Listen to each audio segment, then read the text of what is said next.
Hello everybody, today I am here with a fun video. I was about to say highly anticipated, but if the stats say anything, no it is not. This is a what I've been reading video, my January through March wrap up, which is very exciting. I consume so much booktube, you guys. It's almost all that I watch. I would love to be making monthly wrap-up videos for you guys, mostly because I love to talk about books and I can talk about them for forever. And when I have a lot of books to share, like today, I have to keep it brief, and I'm gonna be honest, I don't really like that. I would love to expand for ages about everything that I loved and everything that I didn't love. So in the future, hopefully, we'll be looking at monthly wrap-ups, but because I moved to New York City in January, I had a lot going on, just a touch going on. So I didn't quite make it to a month-to-month situation, but who cares?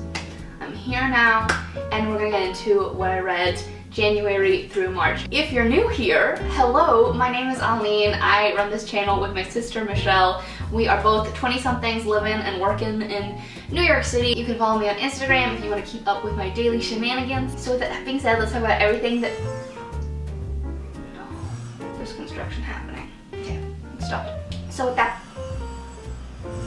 that out of the way, let's talk about everything that I read month by month. So far in 2021, I have read 15 books. My goal is to read 50 books in 2021, which is fantastic and leaps and bounds ahead of what I was reading. I was one of those kids who just read a ton and had a few friends and just read a lot of books. I got to college, I got mad burnout, and I forgot like half of my personality. So here we are, making a comeback at 23. First book of the year was Practical Magic by Alice Hoffman. I am obsessed with Practical Magic, the movie, sisters, witches, the autumnal spooky vibes. It's everything that I think most people want to see in media. It's basically about two sisters, the Owen sisters, who are orphaned and have to move to a small town and move in with their very eccentric aunts. And they kind of possess curious abilities, like strange things happen when the Owen sisters are around, when the aunts are around, and in this town they have a very, very like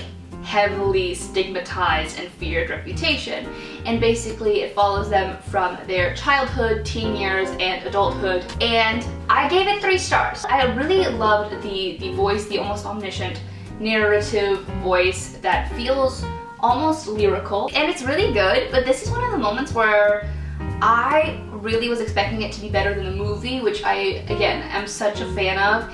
And it just didn't do that for me. I have a big pet peeve where I don't like when every single character basically ends up with a neatly tied romantic storyline. And I guess there's nothing really wrong with that, but it just feels a bit like repetitive and classic, like the Marriage plot, kind of like that vibe, you know? Maybe that's because this book was written a while ago, and so maybe it felt more new and fresh at the time. Yeah, it was written in 1995, so I'm gonna give it a little bit of a pass. Really quick read. I read this in a couple days, but again, like I would just rather watch the movie. Also, Sandra Bullock and Nicole Kidman, like, are you kidding me? Is there a combination that's better? I don't know. The instantly fall in love scene to Faith Hill's This Kiss, I think is one of the most charming scenes in like 2000s media. And Stockard Channing as one of the aunts is just all I want to grow up to be. So I really like this, and if anything made me appreciate the film even more. Yeah, so 3 stars for Practical Magic by Alice Hoffman. The next book that I read is potentially one of my favorite reads of the year so far. I don't know what to say. I am obsessed. There are rarely moments where I want to read everything that the author has written, but this is one of those books, and that is The 7 Husbands of Evelyn Hugo by Taylor Jenkins Reid. Me and Michelle were gifted both 7 Husbands and Daisy Jones by a wonderful friend of ours, Sophie, who has a bookstagram. And let me tell you, I've been taking Sophie's book recommendations since I was literally in the 7th grade, so I highly recommend going and checking out her bookstagram. I literally knew nothing about this, and I just started reading. Reading this book is better than breathing. I don't know what to tell you. It's also so easy to read, like breathing, and it's just stunning, but also like high level entertainment. We're talking old Hollywood glamour, gossip, also the love story throughout is compelling. This is about a journalist, Monique Grant, and she gets a phone call very randomly because she's very like low-key obscure to do this tell-all expose about Evelyn Hugo, who is one of the biggest starlets of their time. She's fictional, so that she's their time, but hard time in a way. She doesn't know why she's being skeptical for this opportunity, but she takes it anyway. The book is divided up into these sections of the 7 husbands of Evelyn Hugo because she had 7 husbands, which is very reminiscent of Elizabeth Taylor, Marilyn Monroe. Like anything that Monique Grant just kind of pales in comparison to Evelyn Hugo, and that would be like my one complaint. I just kept wanting to read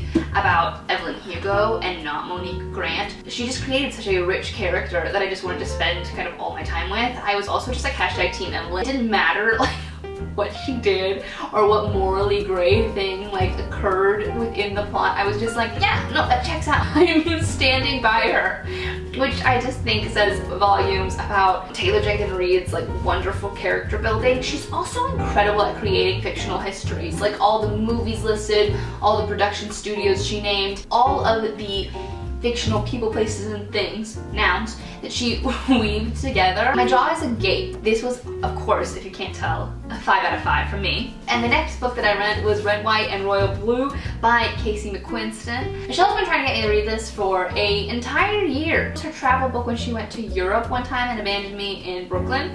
I kid.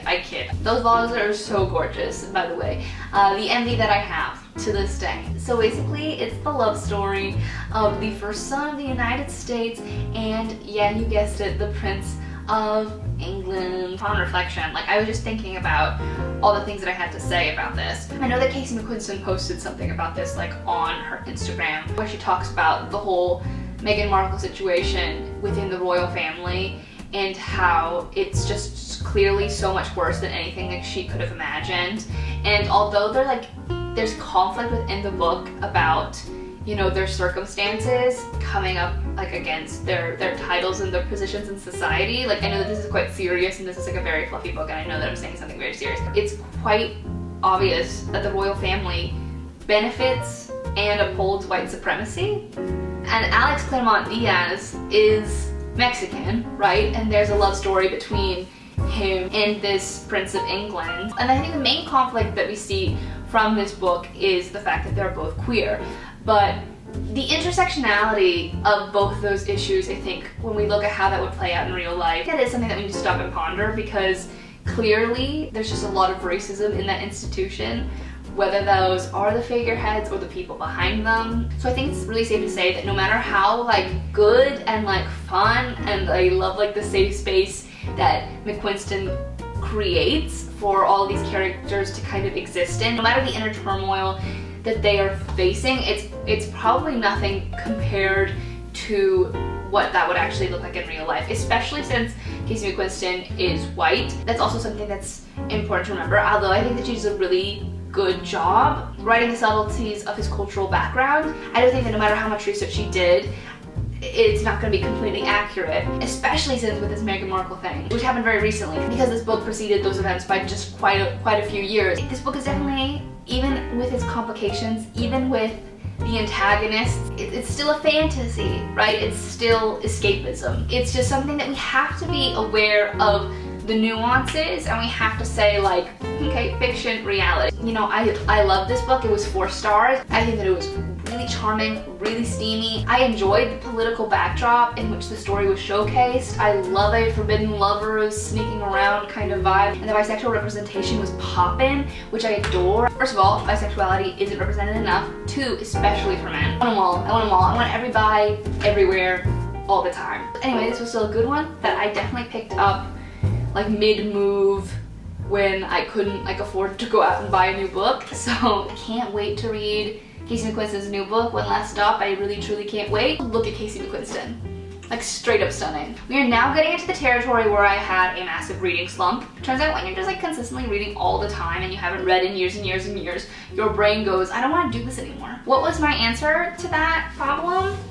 graphic novels. So the first one that I read, which I don't even think counts as a graphic novel because it has no novel aspects, it's more of a coffee table book, but I don't care, I'm counting it and I also want to talk about it, so I do not care. So Going into Town, A Love Letter to New York by Roz Chast, or Chast. This was a going away present to Michelle from our dearest friend Sally. I have read this twice. This was the second time that I had read it cover to cover. I say that like it's not that impressive. There's not that much text on here. So Roz Chast is a really well-known cartoonist from New York originally. She made a miniature version of this book originally as a gift to her daughter when her daughter was moving to Manhattan, and then it was like such a hit that she turned it into this version, which is much more, you know, meaty, there's more to it, blah blah blah. But it's hilarious. Also like quite informative about New York. Like basic layout of Manhattan is chapter number 2, and it's helped me understand the grid system so much more than I originally did, which might be a little sad. And somebody might have lost respect for me out there, but I didn't. I love it. And at the end of the day, it is truly, as the title says, a love letter to New York City. So you can feel her affection for the city on like every page. And it is a lovely reminder that there is something incredibly special about New York, no matter how dirty it is, no matter how expensive it is. And I'm just a big fan. If you ever want to laugh or you want to give a New York City themed gift to a pal, Going into Town is a killer concept. You could probably even like go to Barnes & Noble and just like sit there, read it. You wouldn't even have to buy it because you can breeze through this pretty quickly. Michelle started reading it over my shoulder the other day and we just accidentally read it together like literal losers, but it was a really good time and it's incredibly charming. It's 5 stars from me. I just love it. And the next graphic novel, not so easy and not so breezy because it is Fun Home by Alison Bechdel. For those of you who don't know, Fun Home probably aren't in the musical theater scene because man, Fun Home the musical, what a ride. It's one of those things that if you were obsessed with Fun Home in 2016, like you're gay now, I don't know how to break it to you. I didn't even realize. I was watching that and I was like, I'm thoroughly enjoying this as a straight person. Like I am a true ally. Man, what a heartfelt story and coming of age. While I was also like sobbing during Ring of Keys and like could not articulate why, I came home from my class trip to New York City and like played my mom Ring of Keys and I was like, isn't this moving? And somehow like she was still kind of surprised. I don't know. And I was still surprised.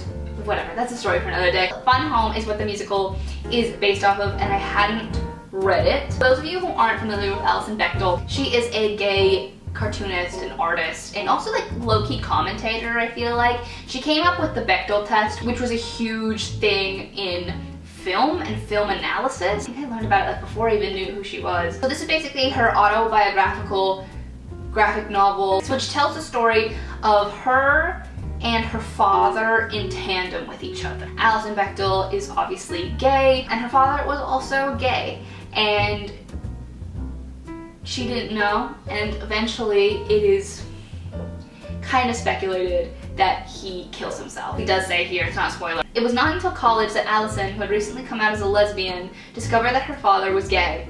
A few weeks after this revelation, he was dead, leaving a legacy of mystery for his daughter to resolve. It really is a just profound piece of artistry. I don't know, I think it's just like a really compelling conversation that she's having like with herself and with her dad at the same time. She does not shy away from critiquing her father and criticizing her father, and I think that this was just an incredibly brave piece for somebody to write. We don't really associate graphic novels with covering topics that go this deep and this dark. I'm giving this 4 out of 5 stars. I know that some people, and I know that some people in the queer community will be like, oh my god, why are you giving it 5 stars?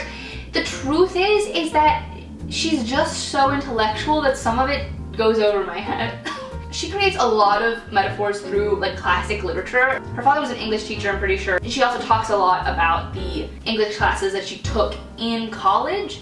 And I'm sure, like, if I understood those things, man, I'm sure I would have gotten a lot more pleasure out of it. I had to think so hard while reading those portions, trying to wrap my head around the references that she was making, and because a lot of them I just didn't understand, period, I felt like I was missing a lot of the meaning. And that, again, it's not her fault. It's still an amazing book. I'm also just not sure if Alison Bechdel would like me as a person. I'm just a little intimidated by her. So 4 out of 5 from me. The next book that I read, ooh, she's a thick buddy, but it's also a children's book. It is Wildwood by Colin Malloy, illustrated by Carson Ellis. I don't want to say that Carson Ellis carries this book, but she does.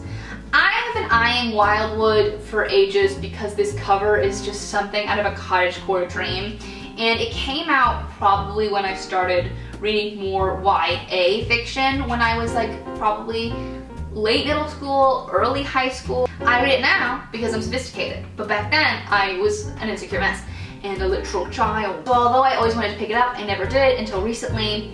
And you know, it's just okay. I think I rated it 3 stars. It's about the story of a girl called Prue who lives in Portland, Oregon, and her little brother Mac gets carried away by a murder of crows into the woods, the impassable wilderness, if you will. And her schoolmate Curtis, who follows her into the woods to try and help her to get her brother back. And nobody goes into the woods. It's kind of a thing in their city, like it's just not a thing. People don't go there. And she goes there, he goes there, they get separated, and they have like this huge adventure that's quite like dark. Like it is. It's pretty sophisticated kid stuff. There were some points while reading this when I didn't want to finish it, and the thing that got me through was literally me being like, 11-year-olds do this all the time, Aline, so maybe you should just like buckle up and read through it. It did feel so much like an adult writing things that he thought was clever for children as opposed to an adult writing for children and it being clever. Someone is hammering. But it did feel a little bit unnecessarily pretentious and inaccessible. I'm going to talk about a middle grade fiction that I actually think is perfect. They have something in common. I wonder if somebody, no one's gonna guess. So Carson Ellis, who's the illustrator, and they are both members of that band, the Decemberists. Like, I can't speak to your small town, but growing up, my small town, that whole Mumford & Sons, Lumineers, Decemberists, head in the heart phase of music was huge in my town. It's also like all I listened to for years were just like white men in bowler hats. Like maybe that has something to do with like my development, I don't know. But anyway, Carson Ellis, her illustrations are literally stunning. They are what save the book, truly. Like the illustrations, the color panels in this thing, a little peek of one. I don't know if you guys can see that, they're in the woods. It's stunning. Carson Ellis also does the illustrations, some of the illustrations for, drumroll please, The Mysterious Benedict Society. One of my favorite children's books probably of all time. We're going to talk about it in a second because I re-listened to the audiobook in March or February, can't remember. When I would see her illustrations, they would remind me so much of those books, and then all I would want to do was read The Mysterious Benedict Society. I think I might have enjoyed this more if I was in a better state of mind when I was reading it, but I can't say. So I'm an unreliable narrator. And there were also like some really original thoughts in this bad boy. It reminded me so much of Narnia, and it was one of those moments too where I was like, oh, I want to read Narnia. Okay, the next thing I read, The Vanishing Half by Britt Bennett. This was something that I've been wanting to read for forever, and I finally picked it up in February, and this is the book that I credit to getting me out of my reading slump. If you haven't heard about The Vanishing Half, I don't know where you've been, maybe under a rock. I feel like I'm the last person to read it. So it's about 2 sisters who grow up in Mallard, which is a small town that you can't find on most maps, where everybody is black, but everybody is relatively light-skinned. And basically it's about these 2 sisters who grow up there, how it affects them psychologically, how they choose to live their lives. And then basically the story splits because one of the sisters, one of the twins, decides that she wants to pass as white. And she runs away and leaves everything that she has behind to live her life as a white woman. And the story follows them and their children. First of all, it's stunningly written.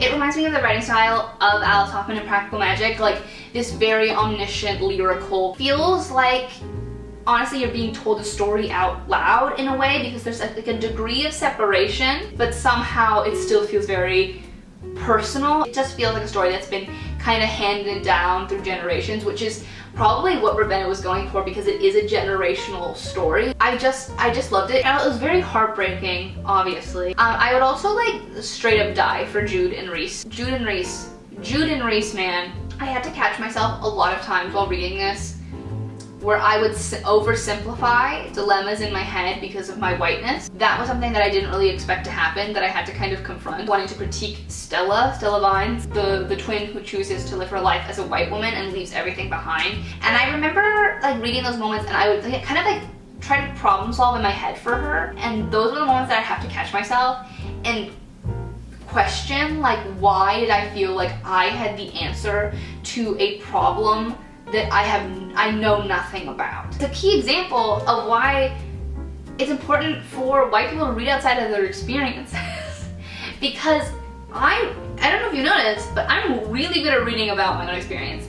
I read a lot of white authors and I read a lot of white queer authors. Going forward, I just want to really diversify what I'm reading. So anyway, this was a 5-star read for me. I don't know if you can tell. If you're not a big reader but you want to explore some of the themes within this book, I highly recommend Kimberly Foster's YouTube channel as well as Khadija Embo. I do hope that I'm saying Khadijah's last name correctly. Both of them have a tremendous portfolio of work, amazing video essays that are so highly researched. One about colorism, which is a huge theme in the Vanishing hat. Anyway, big fan. So anyway, let's talk about Mysterious Benedict Society. I have no words.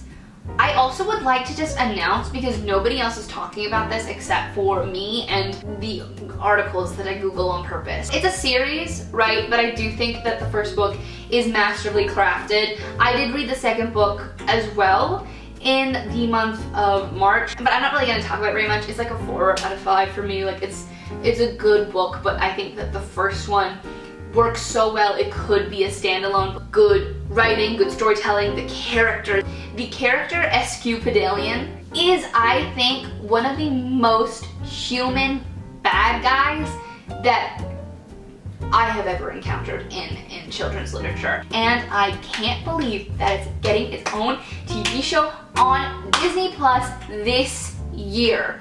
The rights were purchased ages ago. If you don't remember, the Mysterious Benedict Society was huge in like 2009. Look at the stills. Look at the stills from the TV show. Look at them. It's gonna be so good. Fingers crossed they don't utterly ruin it. Mr. Benedict is a little too young, but also, like, are we a little bit tired of like the old man with a gang of like kid friends trope? Like maybe. So maybe this is a good move. That's all I have to say about it. That's all I'm gonna say about it, really. I have never read it and not cried, but there you have it. Also, maybe just check out the show when it comes out, because I've been waiting on that one for a while. I did read Harry Potter and the Order of the Phoenix. I had a phase where I thought that this was the worst book in the Harry Potter series. Then I thought it was one of the best. And now I'm back to thinking that it has quite a few holes. Now that I'm very open about critiquing J.K. Rowling, which is ironic because I was making videos critiquing J.K. Rowling like back before she was a well-known TERF, because I thought that she lacked artistic integrity. Like the J.K. haters that I got on that video,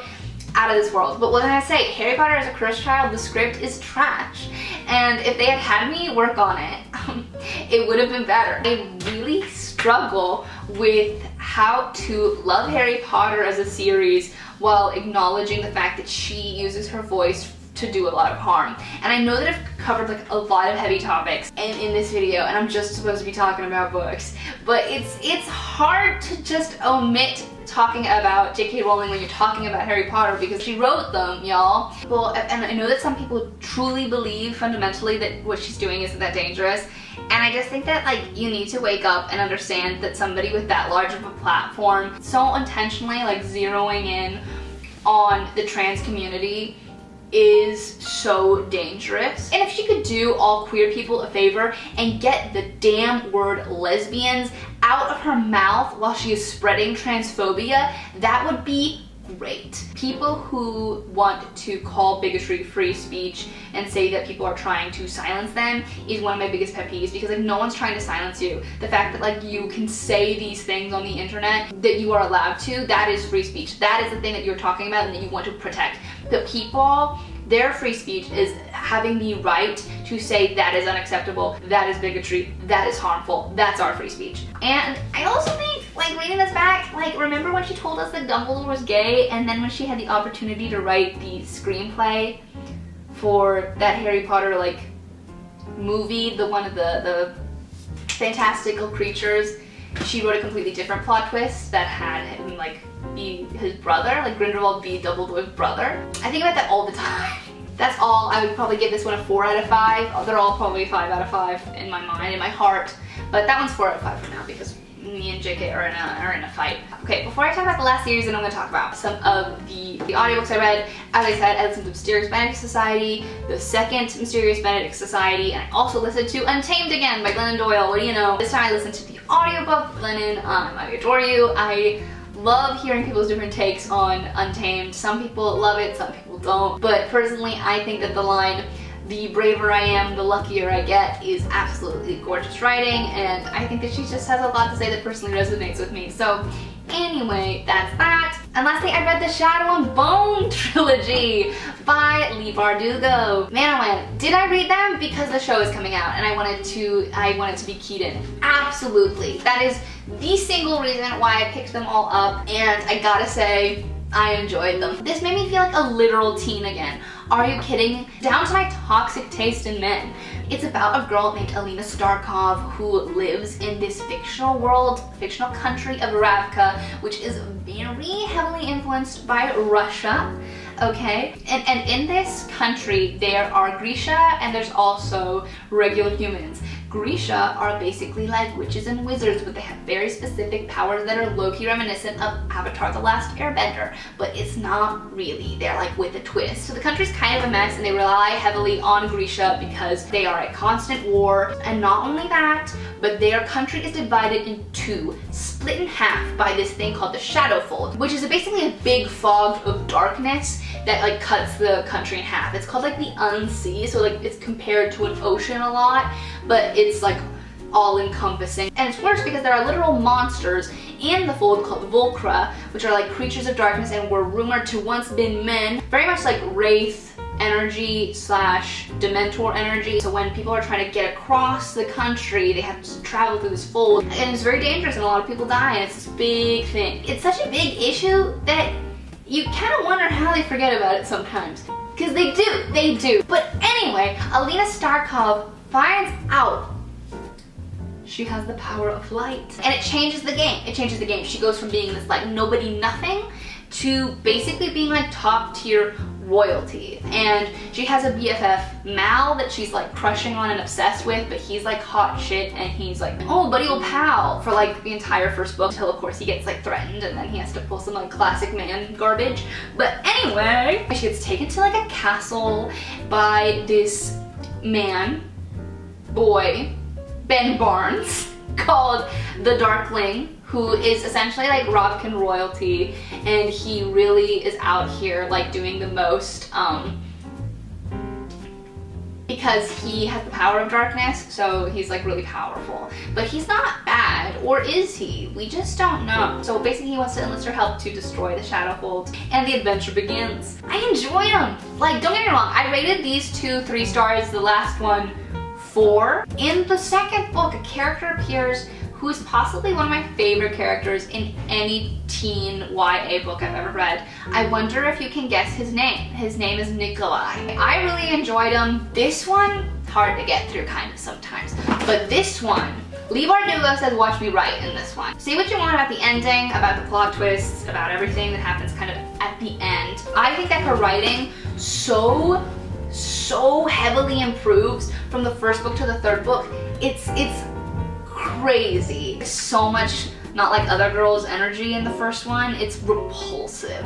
But by the end, Leigh Bardugo says, whoops, I'm sorry about that, and pulls a real 180. By the end, she knew her characters so well. Alina has a really, I think, wonderful character arc. She's bland as fuck in the first one. So much so that I got so annoyed by the second one that she was still around. I was like, why do I have to hear about this story from her perspective? At the end of the second book and by the third one, I was so team Alina. I thought that she was it. I thought she was the moment. Before I hear a word out your mouth, I'm reading Six of Crows, okay? I know it's the one that everybody talks about, the companion series, okay? I'm on it. The show comes out April 24th.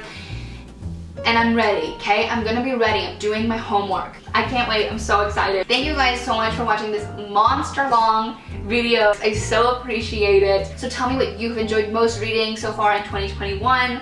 and I'll catch you guys in the next video. Thanks so much for watching. Bye!